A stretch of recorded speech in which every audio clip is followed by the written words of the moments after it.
नमस्कार दोस्तों, तो कैसे हैं आप लोग। चलिए स्टार्ट करते हैं हम लोग इंडियन पॉलिटी की सीरीज़ को आगे बढ़ाते हैं। इंडियन पॉलिटी की सीरीज़ में आज जो हमारा चैप्टर होने वाला है वो होने वाला है chapter number 45 of Indian polity of latest 7th edition of M Laxmikanth. Alright, already 1 to 44 chapters हम लोग डिटेल में देख चुके हैं। अगर इनमें आपको कोई भी कन्फ्यूज़न है तो आपको इसी चैनल पे कंप्लीट इंडियन पॉलिटी की प्लेलिस्ट मिल जाएगी, उसको जाके आप चेकआउट कर सकते हैं। ऑलराइट, चलिए तो आज का लेक्चर हम लोग स्टार्ट करते हैं चैप्टर नंबर 45 के साथ। ये जो चैप्टर है इसका टाइटल है state public service commission. Last lectures के अंदर हमने देखा था चैप्टर नंबर 44 में, जिसके लिए हम लोगों ने यूपीएससी की बात की थी, यूनियन पब्लिक सर्विस कमीशन को। उसी से जुड़ा हुआ टॉपिक से छोटा सा टॉपिक है, इसको फटाफट देखेंगे क्योंकि ऑलमोस्ट सारी चीज़ें इसकी जितनी है जो डिफरेंसेस है उसको हम लोग यहाँ पे ध्यान रखेंगे।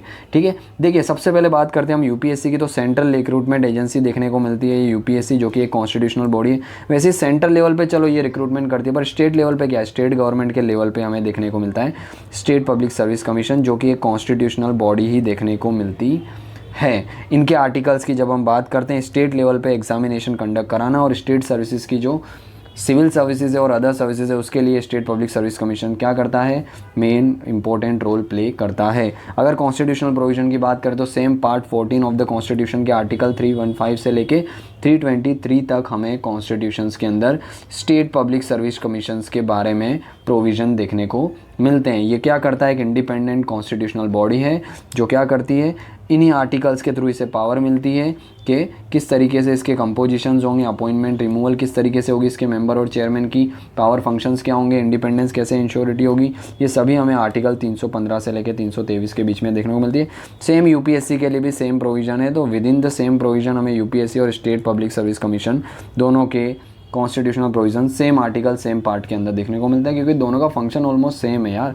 यूपीएससी सेंट्रल लेवल पे और ऑल इंडियन सर्विसेज लेवल पे, जबकि ये स्टेट लेवल पे कंडक्ट कराती है एग्जामिनेशंस। ठीक है, देखिए सबसे पहले बात करते हैं हम कंपोजिशन की। जैसा हमने यूपीएससी में भी बात किया था, यूपीएससी के अंदर भी हमको चेयरमैन देखने को मिलते थे प्लस अदर मेंबर्स भी देखने को मिलते थे यूपीएससी के। सेम उसी लाइन पे देखने को मिलता है जब हम स्टेट पब्लिक सर्विस कमीशन की बात करते हैं, स्टेट की रिक्रूटमेंट एजेंसी की, तो चेयरमैन देखने को मिलते हैं और अदर मेंबर्स देखने को मिलते हैं। ये अदर मेंबर जो हैं उनको अपॉइंट कौन करेंगे, governor of the state. UPSC में कौन कर रहा था, प्रेसिडेंट ऑफ द इंडिया, जबकि स्टेट पब्लिक सर्विस कमीशन के चेयरमैन हो या मेंबर हो उनको अपॉइंट कौन करते हैं, governor of the that particular state. जिस पब्लिक सर्विस कमीशन का, जिस स्टेट के पब्लिक सर्विस कमीशन का, उनके गवर्नर उसको अपॉइंट करेंगे। मतलब लेट्स से गुजरात की स्टेट पब्लिक सर्विस कमीशन है तो गुजरात के गवर्नर, महाराष्ट्र का है तो महाराष्ट्र के गवर्नर, एमपी है तो एमपी के गवर्नर, यूपी बिहार है तो यूपी बिहार के गवर्नर उसको अपॉइंट करेंगे। हर एक स्टेट का अपना स्टेट पब्लिक सर्विस कमीशन हमें देखने को मिलता है।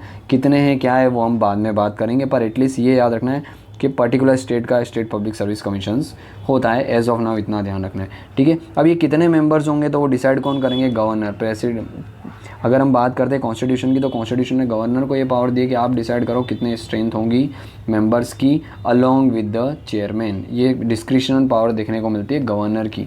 इसी के साथ कॉन्स्टिट्यूशन में कोई क्वालिफिकेशन भी नहीं दी है कि भाई ये जो मेंबर्स होंगे या फिर उसके चेयरमैन होंगे उनकी क्या क्या क्वालिफिकेशन हो, ऐसा कुछ भी दिया नहीं है। बट एक क्वालिफिकेशन दी है, वो क्या, जो यूपीएससी की थी सेम इसकी है कि भाई एटलीस्ट 50% ऐसे मेंबर्स होने चाहिए जिनको मोर देन 10 ईयर्स का या तो सेंटर या तो स्टेट गवर्नमेंट में एडमिनिस्ट्रेशन का एक्सपीरियंस होना चाहिए।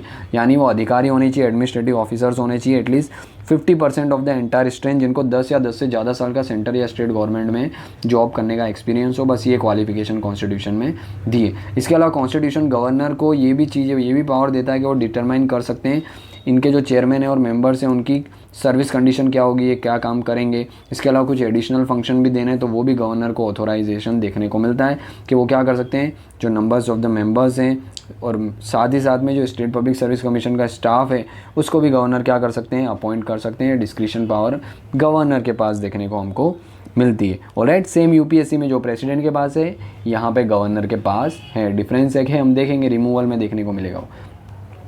इसके अलावा देखो ये चेयरमैन्स हैं या फिर मेंबर्स हैं, इनका टेन्योर्स क्या होता है, तो यूपीएससी में हमने 6 और 65 देखा था years, which ever is earlier. But in case of state public service commission याद रखना 6 ईयर्स तो कॉमन रहता है, पर ये 65 की जगह 62 ईयर्स हो जाता है। दोनों में से पहले जो भी हो जाए, या तो 6 ईयर हो जाए या 62 ईयर्स हो जाए, तो क्या हो जाता है, रिटायरमेंट हो जाती है। किसके, स्टेट पब्लिक सर्विस कमीशन के चेयरमैन हो या मेंबर्स हो, इन दोनों में से जो भी पहले होता है तो उसमें क्या हो जाता है, रिटायरमेंट हो जाती है। जबकि यूपीएससी में 665 देखने को मिला था, ठीक है। और अगर रेजिग्नेशन देना हो तो उससे पहले भी, अभी रिटायरमेंट से पहले भी अपनी ऑफिस को छोड़ सकते हैं रेजिग्नेशन देके। अगेन रेजिग्नेशन किसको देंगे, गवर्नर को देंगे। यूपीएससी में किसको दे रहे थे, प्रेसिडेंट को दे रहे थे।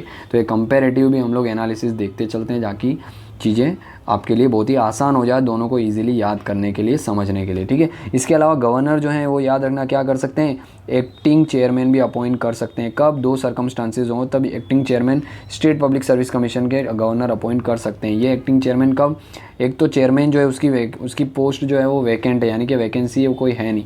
दूसरा, अनेबल है चेयरमैन अपनी ड्यूटी और फंक्शन क्या करने के लिए, परफॉर्म करने के लिए, यानी कि वो या तो एब्सेंट हो सकते हैं या कोई रीज़न से बाहर गए हो सकते हैं। तो उस केस में भी एक्टिंग चेयरमैन अपॉइंट कर सकते हैं गवर्नर, किसके, स्टेट पब्लिक सर्विस कमीशन के। पर याद रखना है एक्टिंग चेयरमैन जो है वो टेम्पररी पीरियड के लिए, जैसे ही जो अगर एब्सेंट है गवर्नर, एब्सेंट है वो चेयरमैन, तो वापस आएंगे तो इनको अपनी पोस्ट छोड़नी पड़ेगी। या फिर अगर वैकेंसी थी तो जैसे ही नए अपॉइंट किए जाएंगे चेयरमैन, तो ये एक्टिंग चेयरमैन को क्या करना पड़ेगा, अपनी पोस्ट छोड़नी पड़ेगी। तो ये चीज़ें याद रखना है। सेम हमने यूपीएससी के अंदर भी देखा था, एक्टिंग चेयरमैन ऑफ यूपीएससी। इसके बाद रिमूवल की बात करते हैं, किस तरीके से इनको चेयरमैन और मेंबर को रिमूव करना है। तो याद रखना अपॉइंटमेंट कौन कर रहा है, इनको गवर्नर, बट इनका रिमूवल कौन करेगा, प्रेसिडेंट। मोस्ट इंपॉर्टेंट है, याद रखना। गवर्नर भले इनको अपॉइंट करते हैं पर रिमूवल करना है तो वो पावर प्रेसिडेंट के हाथ में। किसके मेंबर और chairman, state public service commission के मेंबर और चेयरमैन। मोस्ट इंपॉर्टेंट है, अपॉइंटमेंट भले गवर्नर कर रहे हैं पर रिमूवल कौन करेगा, ओनली प्रेसिडेंट ऑफ इंडिया। और किन ग्राउंड पे, तो सेम ग्राउंड के ऊपर इनको रिमूव किया जाएगा जैसे यूपीएससी के जो चेयरमैन और मेंबर रिमूव किए जा रहे थे, सेम ग्राउंड पे स्टेट पब्लिक सर्विस कमीशन के चेयरमैन और मेंबर क्या किए जाएंगे, रिमूव किए जाएंगे। वो ग्राउंड्स क्या हैं, तो भाई सबसे पहले वो इंसॉल्वेंट हैं, यानी कि दिवालिया निकल चुका है, बैंक में फ्रॉड कर चुके हैं या बैंक का जितने भी लोन्स वगैरह लिए हैं तो वो वापस नहीं किए, बैंकरप्ट हो चुके हैं। अगर वो paid employment outside the government office, यानी कि चेयरमैन या मेंबर्स हैं तो उसके अलावा कुछ और गवर्नमेंट ऑफिस को हेल्ड करते हैं, कोई और चीज़ के एम्प्लॉयज़ हैं, ऑफिस को होल्ड कर रहे हैं, office of profit, in short दूसरी जॉब नहीं कर सकते, अगर वो करेंगे तो भी इनको रिमूव किया जा सकता है। इसके अलावा प्रेसिडेंट के ओपिनियन में अगर वो क्या है, अपनी ऑफिस को कंटिन्यू करने में अनफिट है, उनका माइंड प्रॉपर नहीं है, ठीक है, बॉडी प्रॉपर नहीं है, तो अनफिट है ड्यूटी के लिए, तो भी उनको रिमूव किया जा सकता है। पर कौन करेगा, प्रेसिडेंट ऑफ इंडिया। इसके अलावा प्रेसिडेंट के पास इन ग्राउंड्स के अलावा क्या होता है, रिमूवल के लिए प्रेसिडेंट के पास एक और कंडीशन होती है कि मिसबिहेवियर।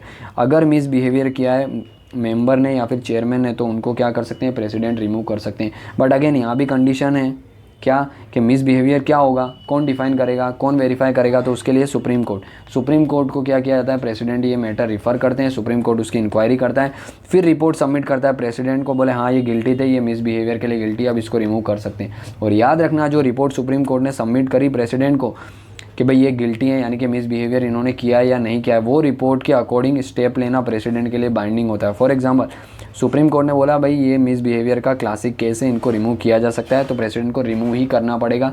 यानी सुप्रीम कोर्ट की जो फाइंडिंग्स हैं वो क्या होती है, बाइंडिंग होती है ऑन द प्रेसिडेंट। वो ऐसा नहीं बोल सकते भाई रिमूवल के लिए प्रूव हो रहा है, इनके ऊपर मिसबिहेवियर का कंडक्ट प्रूव हो रहा है, फिर भी प्रेसिडेंट रिमूव नहीं कर रहे हैं, ऐसा नहीं हो सकता। गवर्नर के ऊपर या प्रेसिडेंट के ऊपर ये चीज़ें बाइंडिंग होती है कि उनको हटाना ही पड़ेगा। इसके अलावा जब ये केस चल रहा होता है चेयरमैन या मेंबर पे, तो उस समय क्या कर सकते हैं, प्रेसिडेंट जो हैं वो टेम्परेरी पीरियड के लिए सस्पेंड भी कर सकते हैं, वो चेयरमैन हो या मेंबर हो किसी को भी, जब ये केस चल रहा है, इंक्वायरी उनके ऊपर चल रही है। सेम चीज़ें हमने यूपीएससी में भी देखी थी, कुछ ज़्यादा फ़र्क नहीं है।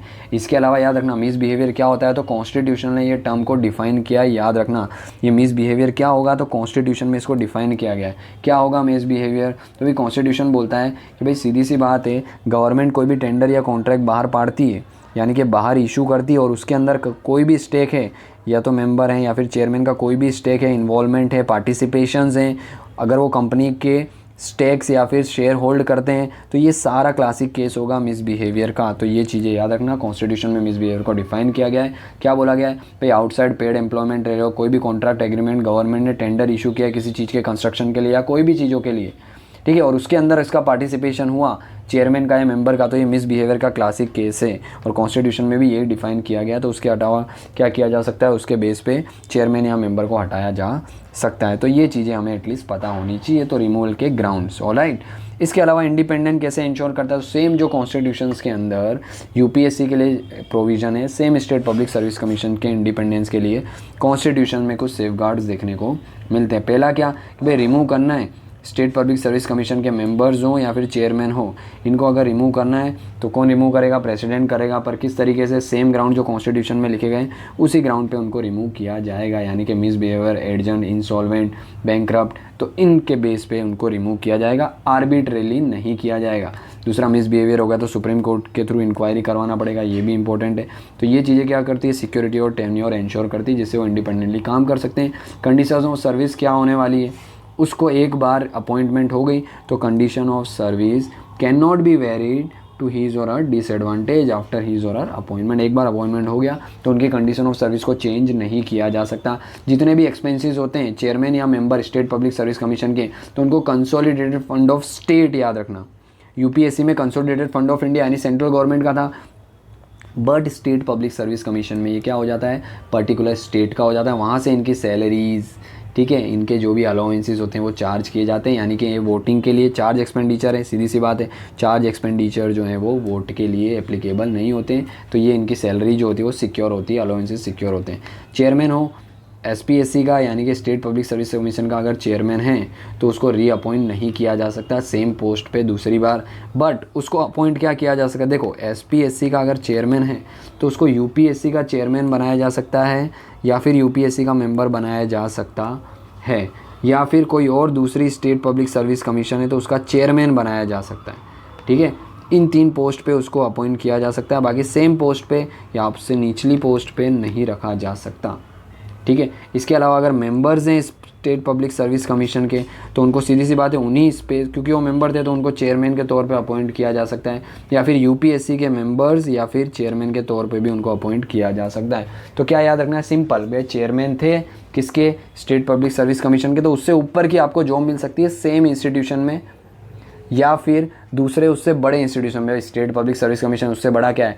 Union public service commission. तो अगर चेयरमैन से रिटायर हुए हो आप स्टेट पब्लिक सर्विस कमीशन के, तो यूपीएससी के या तो मेंबर बन जाओ या तो चेयरमैन बन जाओ, या फिर दूसरा स्टेट पब्लिक सर्विस कमीशन है उसके चेयरमैन बन जाओ, मेंबर नहीं, क्योंकि मेंबर से आप ऊंची पोस्ट पे थे।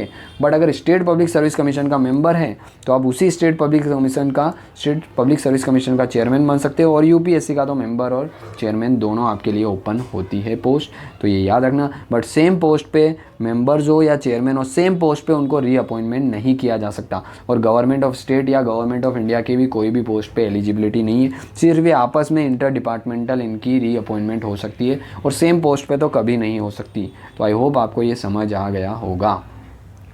ठीक है, अगर फर्दर अगर मेरे को समझाना हो तो मैं आपको सिंपल बता देता हूँ। देखिए, ये है यूपीएससी जो बड़ा इंस्टीट्यूशन है, ये है स्टेट पब्लिक सर्विस कमीशन। भाई स्टेट पब्लिक सर्विस कमीशन के आप चेयरमैन थे, ठीक है, यहाँ से रिटायर हुए तो आप यूपीएससी में जा सकते हैं, वो चेयरमैन भी बनाया जा सकता है, आपको मेंबर भी बनाया जा सकता है। इसके अलावा दूसरा ऑप्शन आता है, दूसरी कोई स्टेट पब्लिक सर्विस कमीशन है, लेट से ये गुजरात की थी, अब महाराष्ट्र का एसपीएससी, महाराष्ट्र का पब्लिक सर्विस कमीशन, वहाँ पे आप चेयरमैन के तौर पे जा सकते हैं।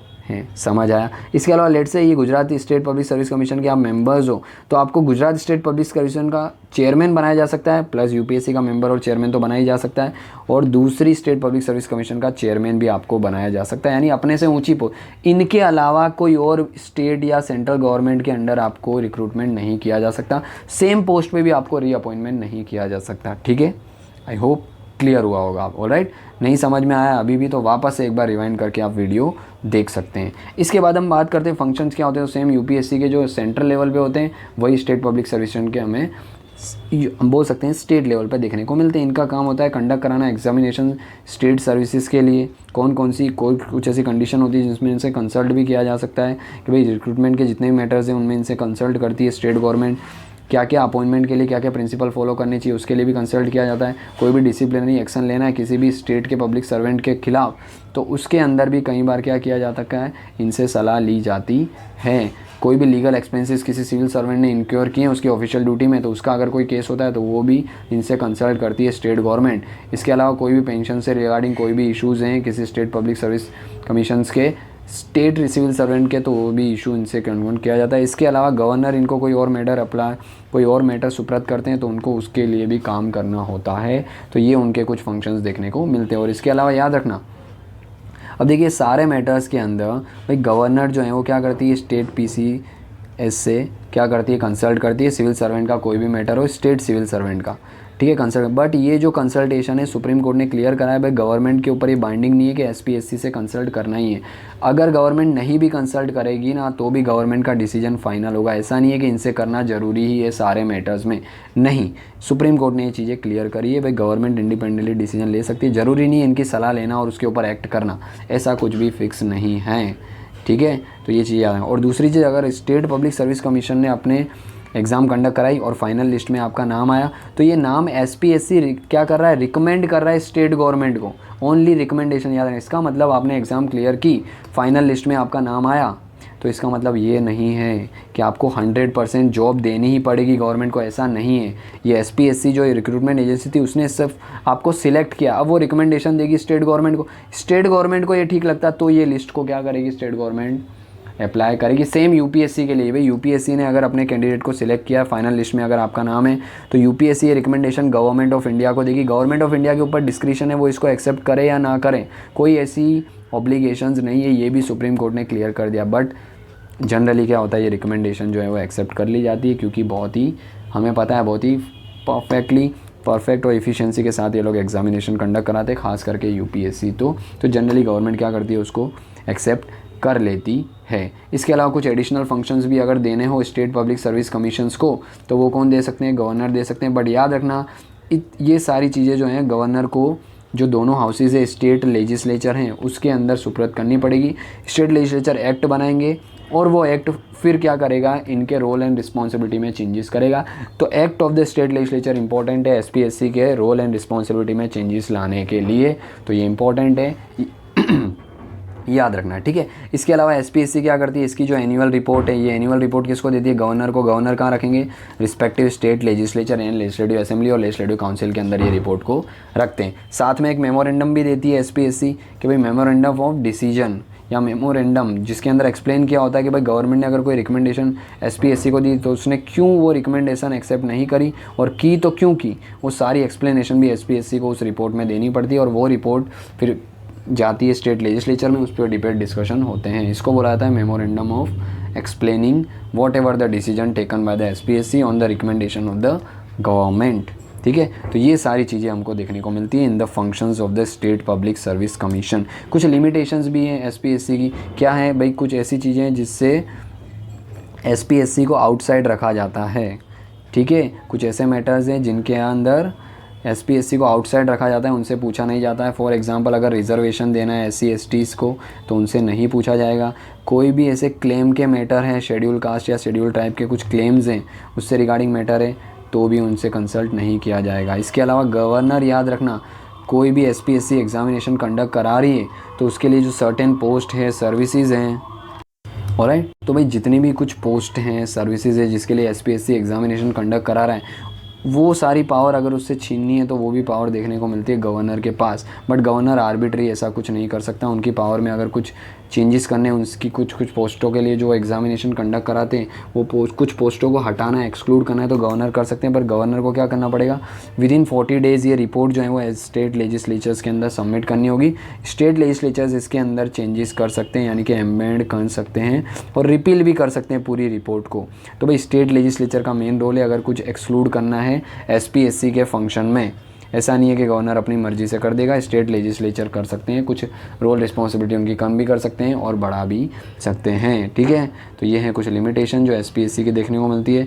फाइनली क्या रोल है ये स्टेट पब्लिक सर्विस कमीशन का, सेम जो यूपीएससी का सेंट्रल लेवल पे, स्टेट लेवल पे रोल देखने को मिलता है एसपीएससी का, कि भाई ये क्या करते हैं, इनको वॉचडॉग ऑफ मेरिट सिस्टम भी कहा जाता है एट द स्टेट लेवल। भाई यूपीएससी को यूनियन लेवल पे वॉचडॉग ऑफ मेरिट सिस्टम कहा जाता है। बेस्ट टैलेंट को क्या करना है, सर्विसेज के अंदर लाना है, ये सारी चीज़ें इनका काम है। रिक्रूटमेंट करना है स्टेट सर्विसेज का, एडवाइस देना है गवर्नमेंट को।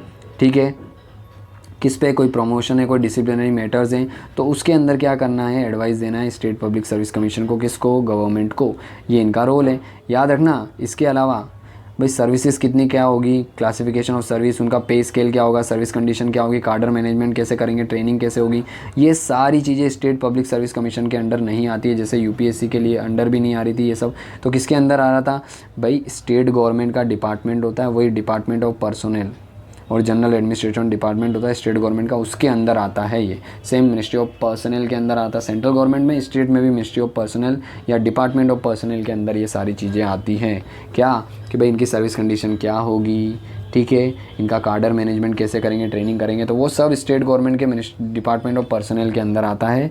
स्टेट पब्लिक सर्विस कमीशन के अंदर ये सारी चीज़ें नहीं आती है। इसका मतलब state public service commission only एक रिक्रूटमेंट बोल सकते हैं हम लोग, state public service commission only एक स्टेट की रिक्रूटमेंट एजेंसी देखने को मिलती है, या फिर central recruitment agency in the state हम बोल सकते हैं, ठीक है। इसके अलावा स्टेट पब्लिक सर्विस कमीशन जो हैं ये जो भी रिकमेंडेशन देती है ना, याद रखना, गवर्नमेंट को यानी कि स्टेट गवर्नमेंट को, वो ओनली क्या होती है, रिकमेंडेटरी नेचर की होती है, बाइंडिंग नहीं होती है। यानी कि गवर्नमेंट चाहे तो उनको इम्प्लीमेंट करे या ना करे, वो गवर्नमेंट के ऊपर डिस्क्रिशन देखने को मिलता है। तो जो भी रिकमेंडेशन होती है स्टेट पब्लिक सर्विस कमीशन की स्टेट गवर्नमेंट को, वो रिकमेंडेटरी नेचर होती है, वॉलेंट्री होती है। गवर्नमेंट को अगर क्या करना है, एक्सेप्ट करना है तो करो, नहीं करना है तो नहीं भी कर सकती है।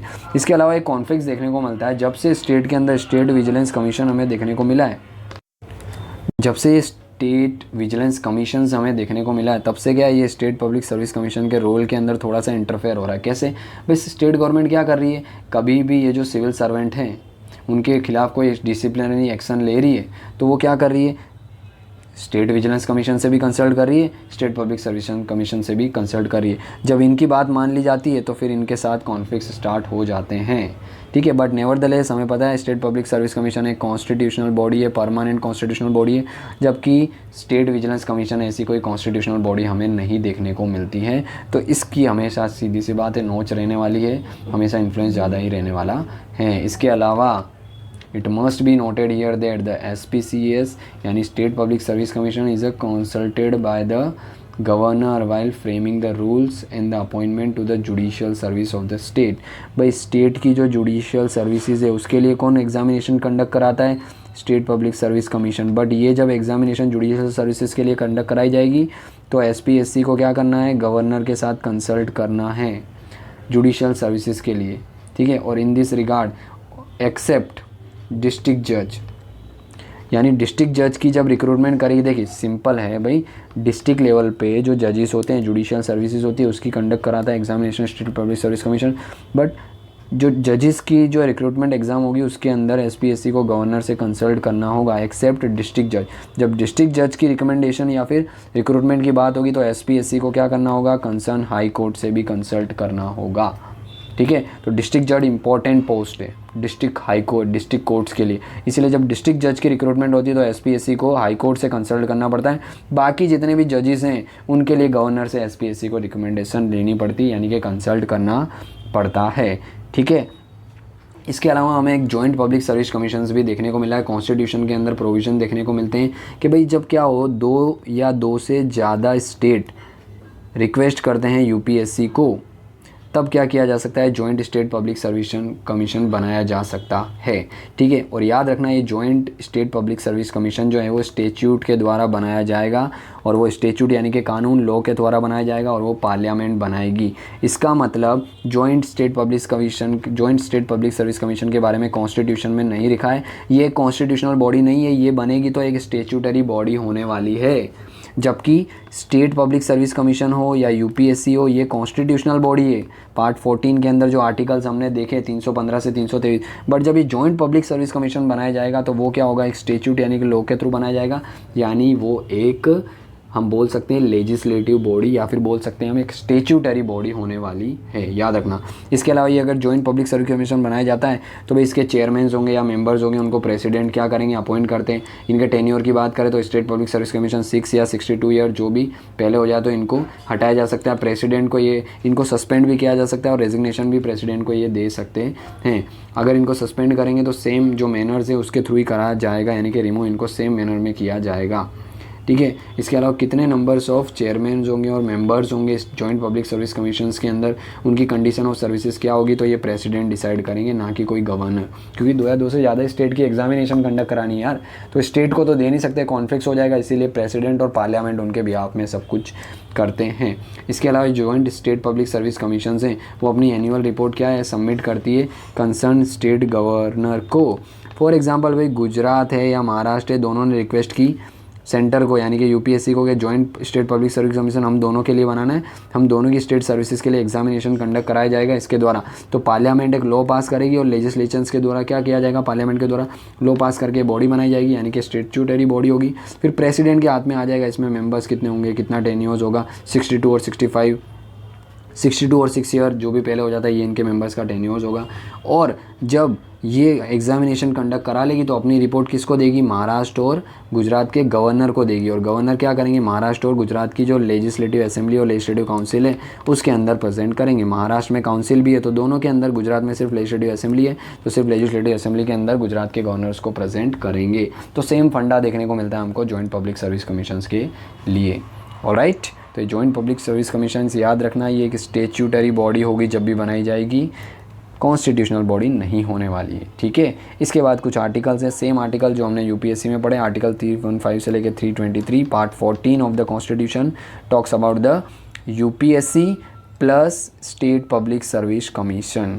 ऑलराइट, तो ये कुछ आर्टिकल्स है जो रिलेटेड हैं किससे, स्टेट पब्लिक सर्विस कमीशन से, दोनों के लिए कॉमन है। ठीक है, ऑलराइट, तो ये हमारा overall lectures about the state public service commission. So I hope आपको ये पूरा लेक्चर समझ आया होगा, इस टॉपिक की क्लैरिटी आ गई होगी।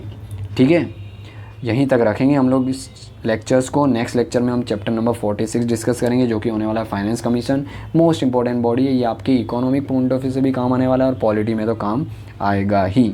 ऑलराइट, तो चलिए यहीं तक रखते हैं हम आज के लेक्चर को, मिलते हैं इसी के साथ नेक्स्ट लेक्चर में, तब तक के लिए जय हिंद।